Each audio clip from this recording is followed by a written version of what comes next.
Capítulo 17, con ánimo de picnic. Está buenísimo. Valió la pena gastar en especias, sin duda. Y pensar que fue idea del propio capitán, es increíble. Comentó Simón mientras le hincaba el diente al pastel de salmón. Los demás asintieron de inmediato, confirmando su opinión. Ahora mismo estábamos sentados en las escaleras que llevaban a la entrada de las ruinas, disfrutando del almuerzo. En estas tierras no había mar, pero sí ríos. Cuando llegaba el otoño, los salmones remontaban corriente y podían pescarse en abundancia. De ahí que el pastel de salmón fuera un plato típico de la región. Hasta ahora siempre me había parecido una receta con un sabor algo insípido, como si solo resaltara el ingrediente principal sin más. Sin embargo, este pastel en particular tenía un punto de sal perfecto, con una masa crujiente impregnada del rico aroma de la mantequilla. Una verdadera delicia. Y todo gracias a que, al tener más presupuesto para especias, también podíamos darnos el lujo de invertir en mantequilla y aceite de oliva. Que podamos comerlo caliente gracias a que el capitán lo guardó en su bolsa mágica también es una bendición. Aunque el sol calienta, el viento sigue frío. Es un placer sentir cómo entra el calor desde dentro del cuerpo, dijo el escudero Marius, mientras mordía felizmente una fritura de garbanzos y dejaba que el sol le diera en la cara. De verdad parecía que todos mis hombres se habían olvidado a que habíamos venido. Estaban demasiado relajados. El único con el estómago encogido era yo, pensando en lo que vendría después. Maldita sea, si todavía tuviera la cabeza de antes de recuperar mis recuerdos, no me atormentaría tanto. En este momento en particular, daría lo que fuera por volver a ser aquel viejo Justan. Cuando terminemos de comer, regresaremos a la ciudadela. Sin caballos ni carruaje, nos tomará al menos 1 hora de camino, dije, intentando devolverlos a la realidad. ¿En serio? Si al menos tuviéramos algún artefacto mágico para avisar a los cuarteles, refunfuñó Arnault, que odiaba andar a pie. No le faltaba razón. Aunque no fuera un artefacto como tal, quizá podríamos usar algo más sencillo, cohetes de señal, bengalas con humo de distintos colores, servirían como mensajes. El problema es el costo. Algo como humo artificial hecho con alquimia sería demasiado caro. Y si alguien propone usar excremento de lobo para la humareda, solo de pensarlo da asco, murmuré, más para mí que para ellos, mientras empezaba a dar vueltas a la idea de un sistema de comunicación. De pronto, sentí varias miradas sobre mí. Alcé la vista y todos estaban observándome. ¿Qué pasa?, pregunté, desconcertado. Nada, capitán, solo que empezó a decir cosas complicadas, palabras que ni había oído. Al final uno no deja de sorprenderse con lo que sabe un noble. Se nota que estudió mucho, respondió Simón, entregándome su fiambrera vacía. Los demás desviaron la mirada o hicieron como que seguían comiendo. Está claro que ninguno quería que los metieran en el mismo saco que él, que era el más bruto de todos. Bueno, tampoco es tan raro. Los plebeyos apenas tienen acceso a bibliotecas, mientras que un noble sí. Tú, Simón, con tu cabeza no habrías entrado en la Academia Real ni en sueños. La Academia Real recibía a jóvenes nobles de entre 12 y 16 años, y solo unos pocos plebeyos excepcionales lograban pasar las pruebas.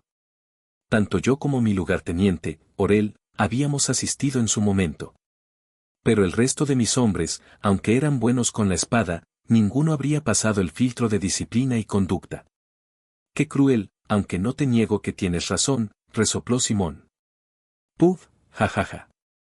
Simón, lo bueno que tienes es que sabes reírte de ti mismo, soltó Arnault, provocando la carcajada de los demás.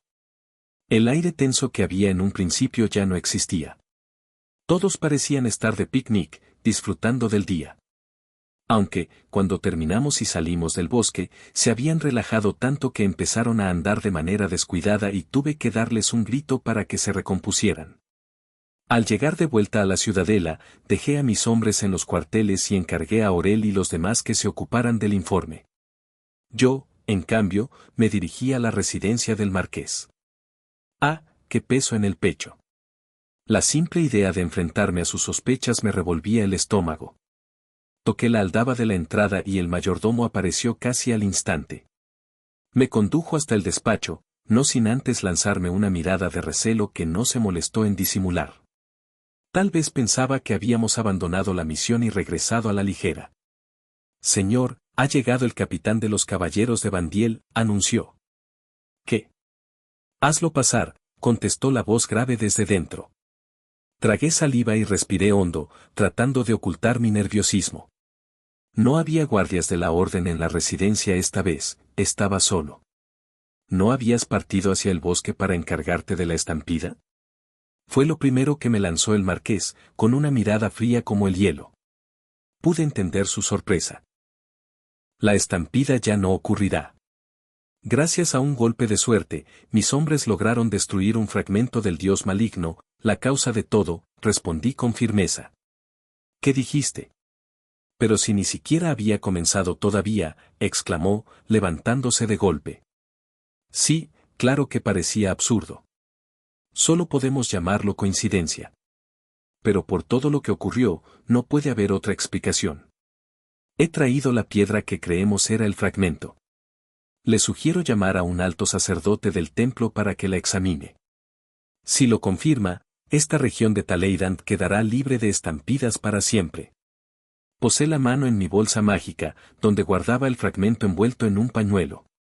El marqués se humedeció los labios y tragó saliva. La seguridad y prosperidad futura de sus tierras dependían de esa piedra. Guillaume, manda de inmediato por un alto sacerdote para que venga a verificar el fragmento, ordenó. Enseguida, señor, respondió el mayordomo, con la voz un tanto alterada, antes de salir del despacho apresuradamente. ¿Me estaba diciendo que tenía que quedarme a solas con el marqués hasta que llegara el sacerdote? Capítulo 18, el veredicto. Señor, el sacerdote ha llegado.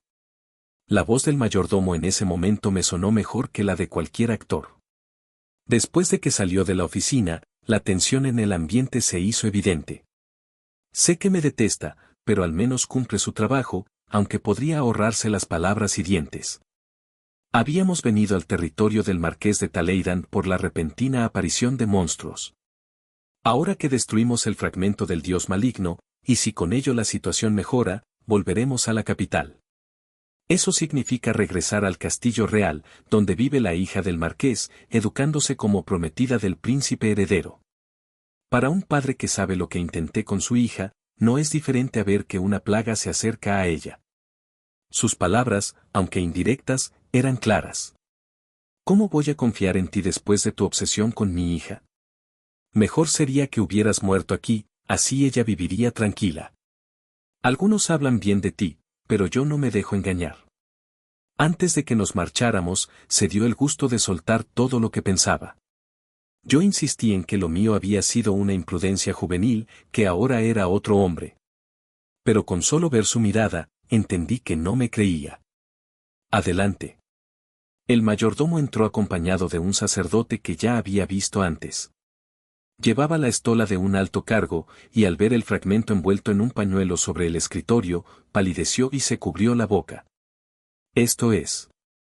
Aunque solo sean residuos, qué energía tan siniestra. Reaccionaba como si pudiera ver veneno escapando de él. Entonces, ¿esto es realmente un fragmento del dios maligno? Solo lo conocía por leyendas, pero al sentirlo no tengo dudas. Parece inofensivo ya, pero recomiendo purificarlo cuanto antes. ¿Purificarlo? El marqués frunció el ceño. No era para menos, se necesitarían varios sacerdotes de alto rango, o incluso una santa, y eso significaba un gasto enorme. Con la situación actual de las finanzas del territorio, sería imposible. Marqués, es una prueba importante. Lo mejor será que me lo confíe y lo lleve al castillo real. El sacerdote puede escribir una declaración, y cuando se purifique, tal vez lo llamen a la capital como primer testigo. Al castillo real, bueno, sí, tienes razón. Los registros dicen que pocos han visto algo así. Como responsable, lo aceptaré. Con eso quedó claro, prefería no gastar aquí, y al mismo tiempo hacer notar su participación en la corte y en el templo central. Yo también ganaba. No solo libraba al marqués de un gasto, sino que me quedaba con el mérito de llevarlo.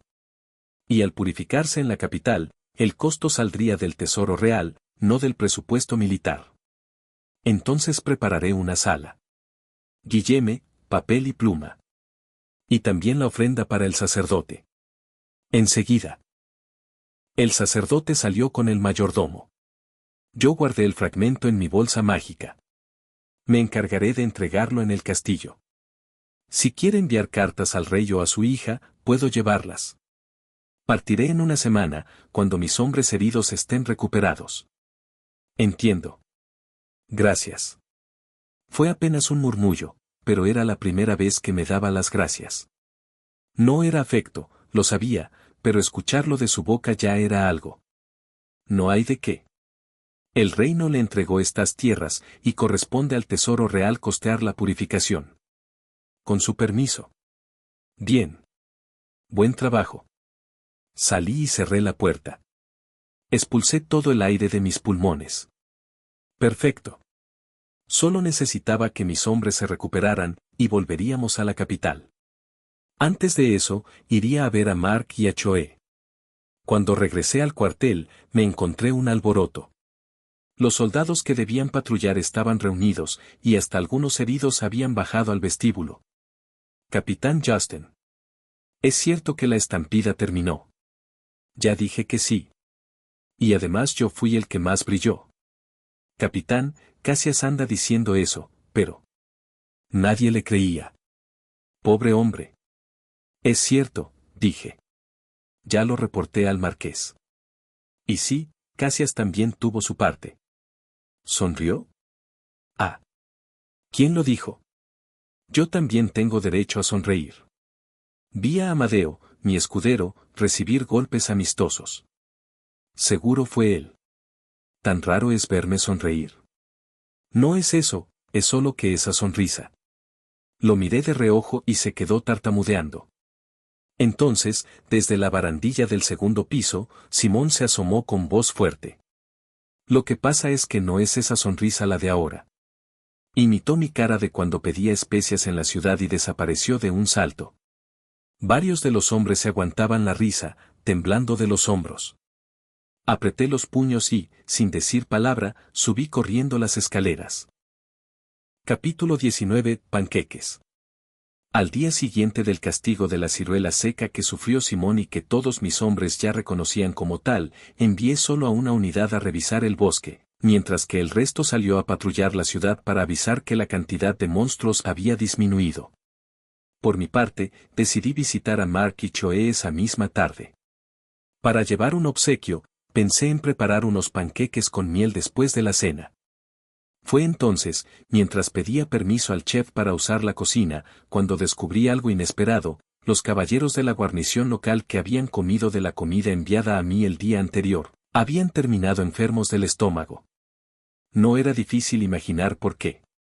Me había parecido extraño que me enviaran comida desde la mansión principal cuando claramente no simpatizaban conmigo.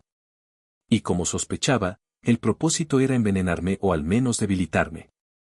Cuando llevaron esos platos a los caballeros, dijeron: esto vino de la mansión, pero como salían con prisa, no alcanzaron a comerlo. Sería una lástima desperdiciarlo, así que ustedes tomen.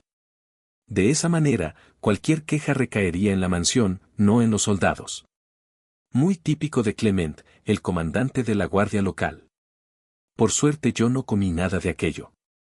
Y si los cocineros hubieran sido obligados a poner algún laxante o veneno, de seguro habrían revelado el nombre del instigador para salvarse.